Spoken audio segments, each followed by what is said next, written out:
The gentle clink of expensive crystal and quiet murmurs of judgment filled the air at La Maison, downtown's most exclusive French restaurant.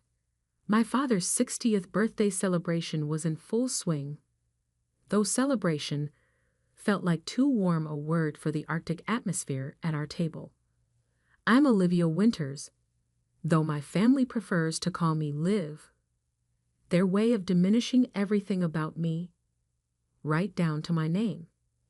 At 29, I'm the youngest of 3 children and, according to family consensus, the only failure in a long line of Winter's success stories.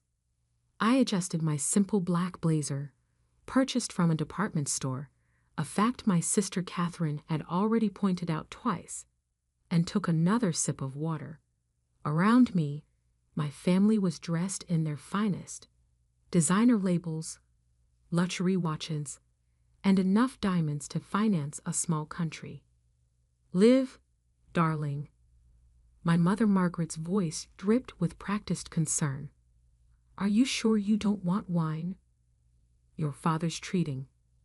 She emphasized the word treating as if to remind me I couldn't afford the $200 bottles they were casually ordering. Water's fine, Mom. I'm working later. My brother James nearly choked on his foie gras, still picking up shifts at that diner. What is it now? 3 years. 4, I corrected quietly. The Bluebird Cafe. A waitress, Catherine sighed, adjusting her Cartier bracelet. With a Stanford degree. Daddy, do you remember when she turned down that position at Goldman Sachs? Could have been junior VP by now. Dad looked up from his phone briefly. Let's not rehash old disappointments. It's supposed to be a celebration. I bit back a smile. If they only knew about the meeting I'd had that morning. About the papers sitting in my lawyer's office. About what was about to hit the evening news in exactly 47 minutes. Speaking of celebrations, Catherine continued. James just closed another major acquisition. Tell them, James. My brother straightened his Hermes tie. Winter's investment just acquired Peterson Tech. Small firm, but their AI division showed promise. Got it for a steal. They didn't even know what they had. I took another sip of water, remembering the frantic call I'd received from Peterson Tech's CEO last week. Are you sure about this, Ms. Winters? Selling to your brother's firm seems. Trust me, Tom, I had assured him. Everything's proceeding exactly as planned. Liv? Mom's voice snapped me back. Are you even listening? Your brother is talking about his success. Sorry, just thinking about my shift schedule. James laughed, that sharp, dismissive sound I'd grown to expect. Must be complicated, keeping track of all those coffee orders. How much does that pay now? Minimum wage plus tips? Something like that. You know, Catherine leaned forward, her diamond earrings catching the light. My friend Sarah's company is hiring administrative assistants. Entry level, but it's a real job, in an office. Thank you, but I'm good where I am. Good. Dad finally put his phone down. Olivia, you live in a studio apartment in the worst part of town. Drive a car that's older than your career. Haven't taken a vacation in years. That's not good. That's settling.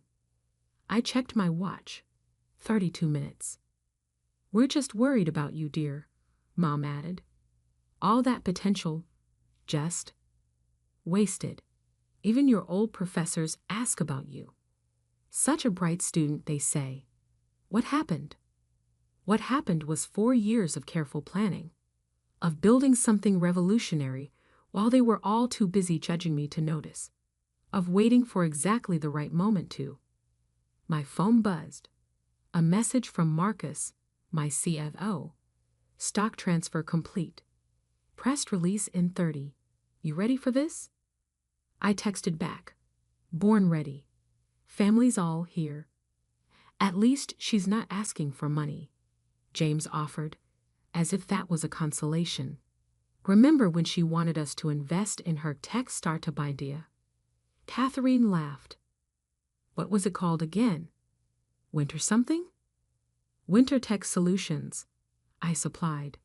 The company name I'd abandoned 4 years ago when I realized my family would never take me seriously.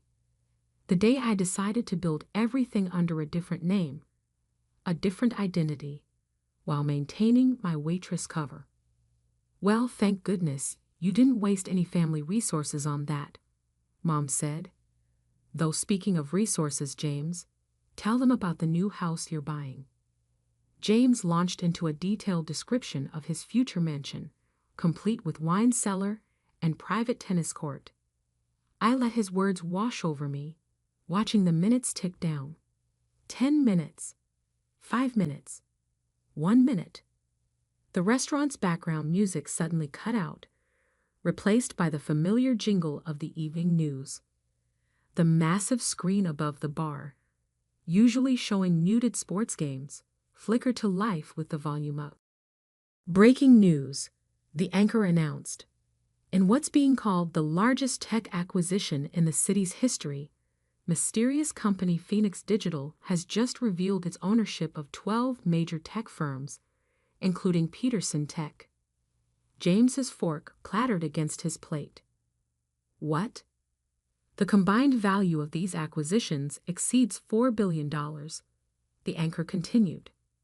And in a surprising revelation, Phoenix Digital's founder and CEO has been announced as. My family's faces turned toward the screen in perfect synchronization, just in time to see my corporate headshot appear. Olivia Winters, who reportedly built her tech empire in secret while working as a waitress at a local cafe. The silence that fell over our table was absolute. Mom's wine glass froze halfway to her lips. Dad's phone slipped from his fingers. Catherine's perfect composure cracked like fine china. I dabbed my mouth with my napkin and stood slowly. I should go. My shift starts in an hour. Your shift? James choked out. Of course, I smiled. I own the cafe too, along with this restaurant, and the building it's in. Amazing what you can build while people underestimate you. I gathered my department store blazer and practical handbag. Dinner's on me. Order whatever you want. After all, I paused at the table's edge, savoring the moment. I can afford it. As I walked toward the door, I could hear the whispers starting. Could feel the ripple of recognition spreading through the restaurant as other diners connected the news announcement to the scene they just witnessed. My phone buzzed again. Marcus, stock's up 30% already. Ready for tomorrow's board meeting? I stepped out into the cool evening air, where my driver waited with a car that definitely wasn't my old Honda. Ready? I texted back. And Marcus? Make sure the boardroom has a good view of my brother's office building, the one I just bought. Because sometimes the best revenge isn't proving people wrong. It's letting them discover exactly how wrong they've been all along. And this was just the beginning. The morning after my father's birthday dinner, I sat in my real office, not the small locker room at the Bluebird Cafe, but the entire top floor of the Phoenix Digital headquarters downtown. Floor-to-ceiling windows offered a panoramic view of the city I'd quietly been reshaping for the past 4 years. My phone hadn't stopped buzzing since last night. 47 missed calls from James, 32 from Catherine, 65 from Dad, 51 from Mom, and exactly 248 text messages, each one more desperate than the last. I scrolled through them while sipping my morning coffee, the same cheap diner blend I'd grown to love during my waitress years. Old habits die hard. James, Olivia, we need to talk. This is insane. Mom, Darling, please call us. We're worried. Catherine.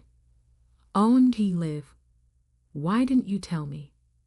I've been trying to reach Sarah about that assistant job. Dad. Family emergency meeting. 9 a.m. The firm. Be there. I checked my watch. 8:57 a.m. They'd be gathering now in the Winters Investment Partners conference room, probably expecting me to come running at their summons like I used to. Instead, I turned to my laptop and opened the video conference app. At exactly 9:00 a.m., I sent them a link. My phone rang immediately. What is this? James's voice was tight with barely controlled rage. If you want to meet, we'll do it my way, I replied calmly. Click the link. One by one, their faces appeared on my screen. Dad at the head of their conference table, looking older than he had last night. Mom beside him, eyes red-rimmed like she hadn't slept. James pacing behind them, and Catherine perched on the edge of her seat, perfectly manicured nails drumming against the mahogany. Why aren't you here in person? Dad demanded. I leaned back in my chair, letting them see the city skyline behind me. I have 3 other meetings this morning. This seemed more efficient. Efficient? James exploded. You've been lying to us for years, playing some twisted game, pretending to be a waitress while building a multi-billion-dollar tech empire, I supplied. And I never lied. You just never asked the right questions. Olivia, Mom started, her voice wobbling. We just don't understand. Why did you let us think? Let us treat you like a failure. I finished for her, like someone beneath you? That's exactly why. I pulled up a document on my screen and shared it.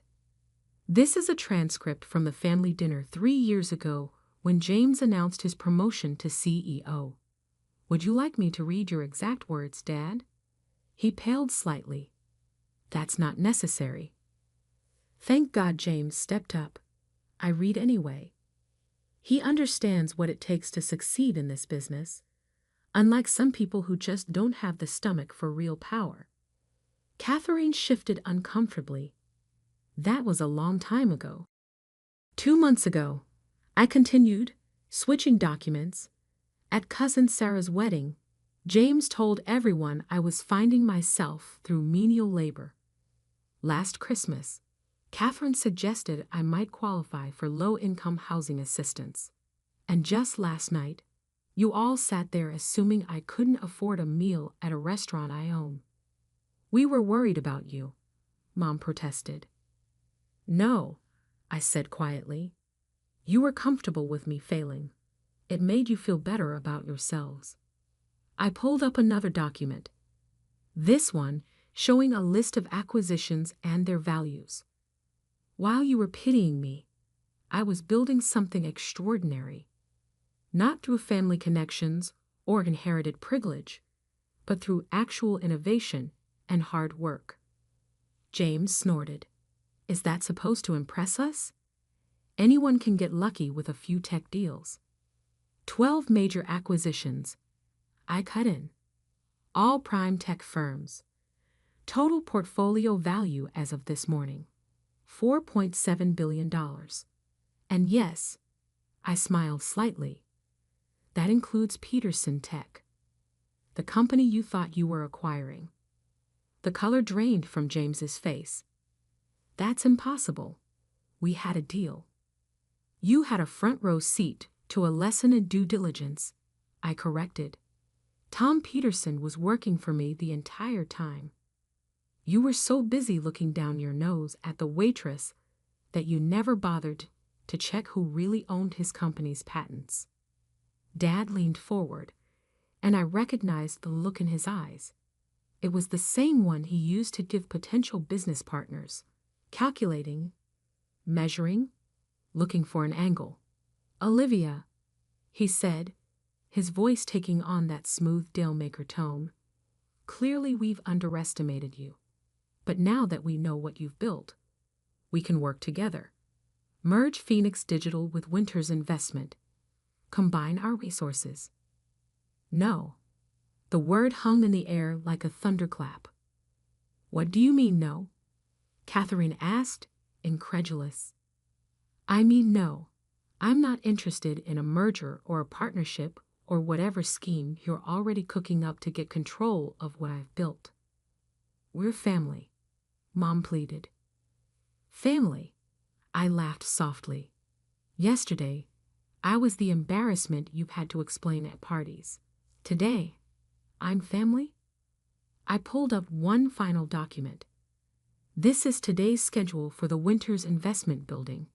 Your lease expires in 60 days. I won't be renewing it. You can't do that.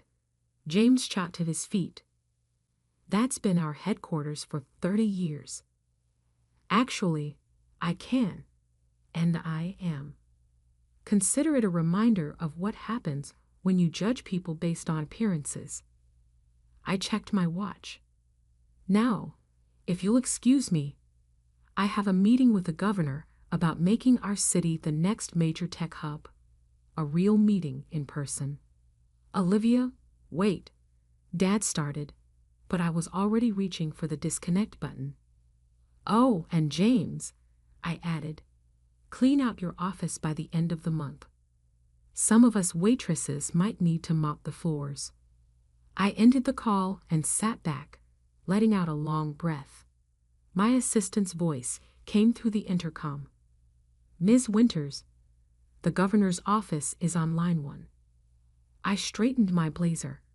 Armani now, though they'd never know, and smiled. Put him through. And Sarah?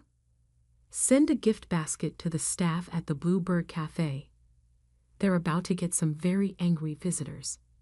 As I picked up the phone, I glanced at the framed photo on my desk. It was from my first day at the cafe. Apron tied, name tag crooked, serving coffee with a smile.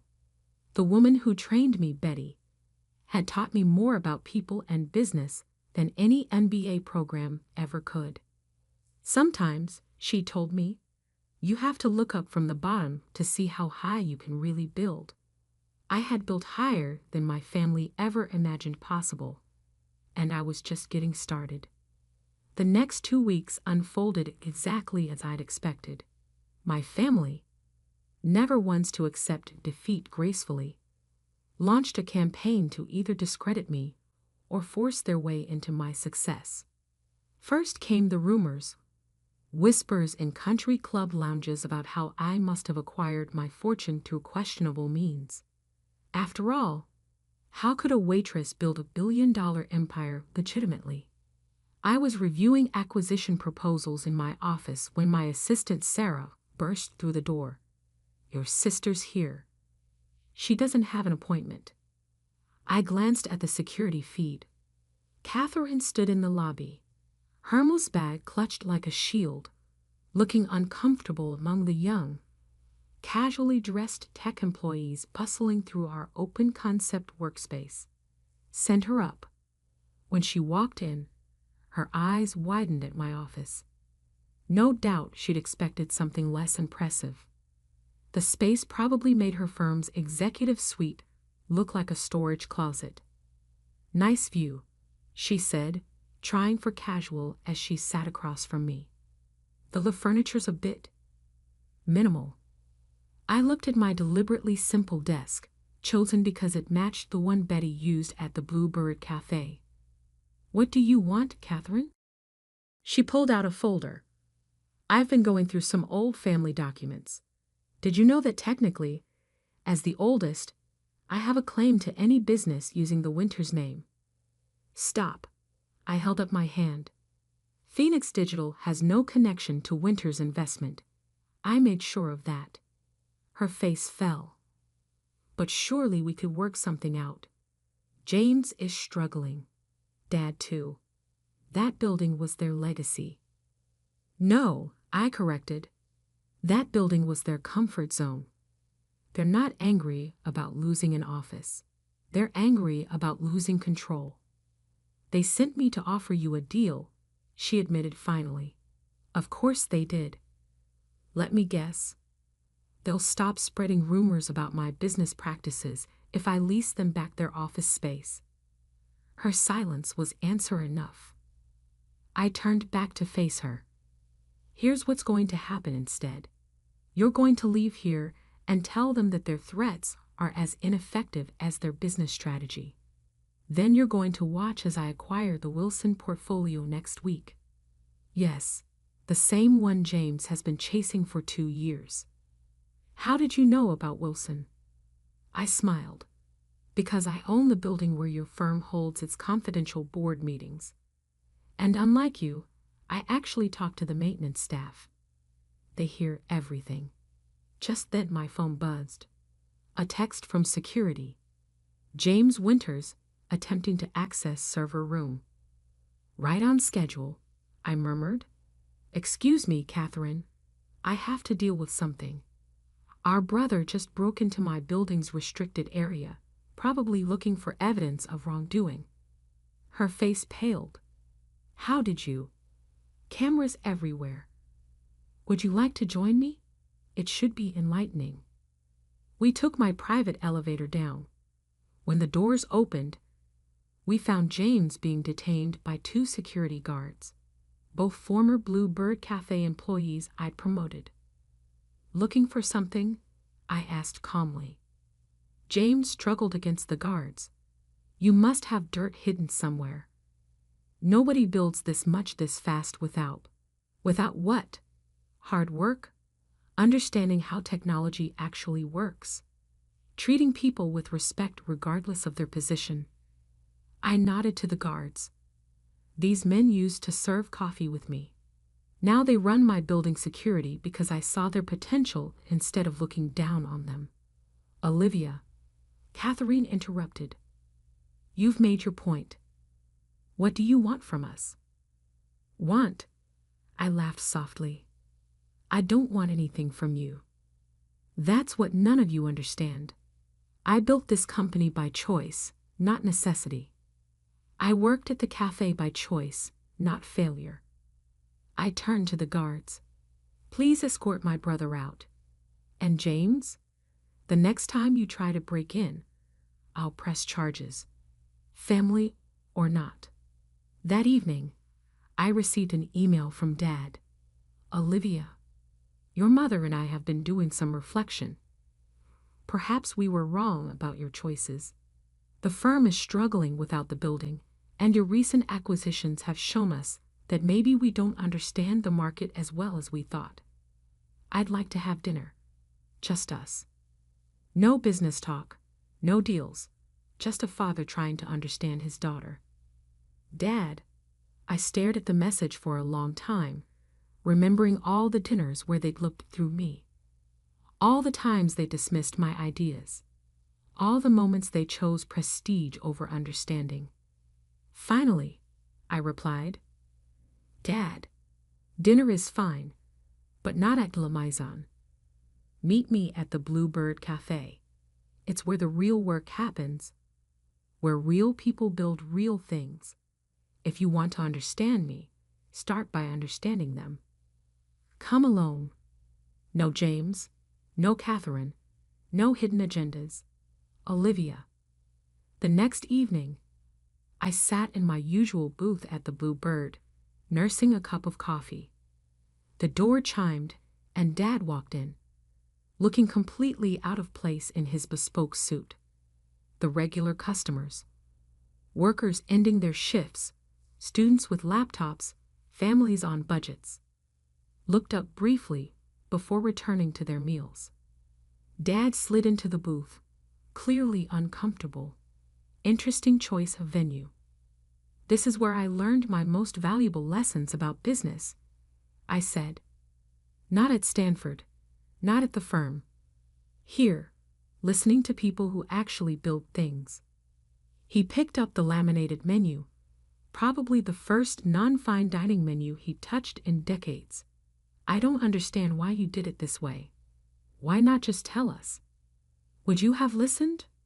Or would you have tried to control it, shape it into your version of success? He was quiet for a long moment. We thought we were protecting you. No, I said firmly. You thought you were protecting your image of what success should look like. You never asked what I wanted to build.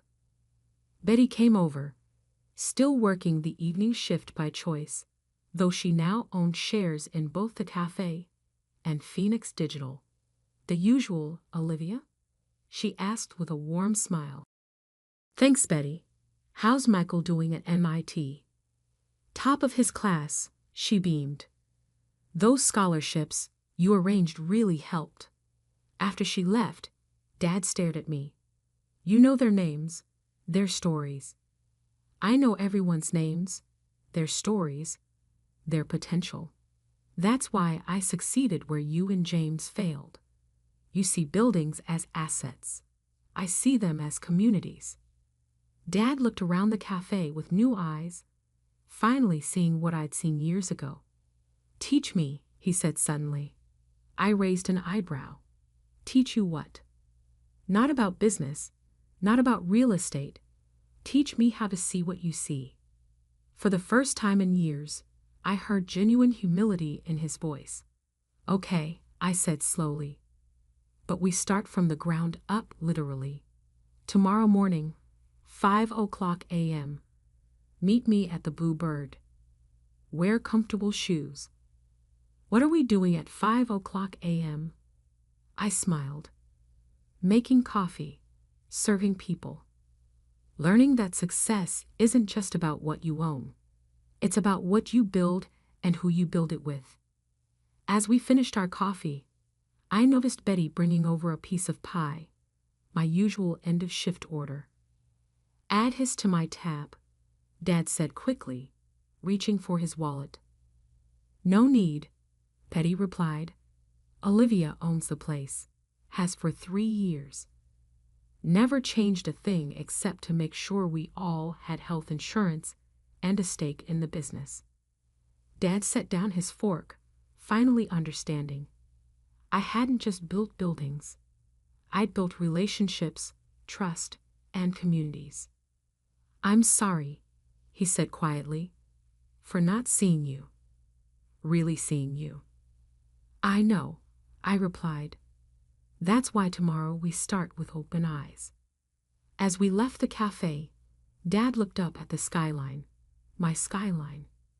You know, he said thoughtfully, I never really looked up from my office until now. I smiled. Sometimes you have to start at the bottom to truly understand the view from the top. The next morning, when Dad arrived at the Blue Bird at 5:00 a.m., he found me already there in my old apron, helping Betty open for the day. The look of surprise on his face was priceless, but the lesson was clear. True power isn't about titles or corner offices. It's about understanding every level of what you build, respecting everyone who helps build it, and never forgetting where you started. Even now, years later, I still keep my old Bluebird Cafe apron hanging in my office, not as a reminder of where I came from, but as a reminder of who I really am. Someone who built success from the ground up. Because sometimes the greatest revenge isn't proving people wrong. It's becoming so undeniably right that they have no choice but to see it for themselves. And as I watched my father tie on an apron for the first time in his life, I knew that some lessons are best learned over a cup of coffee and a slice of humble pie.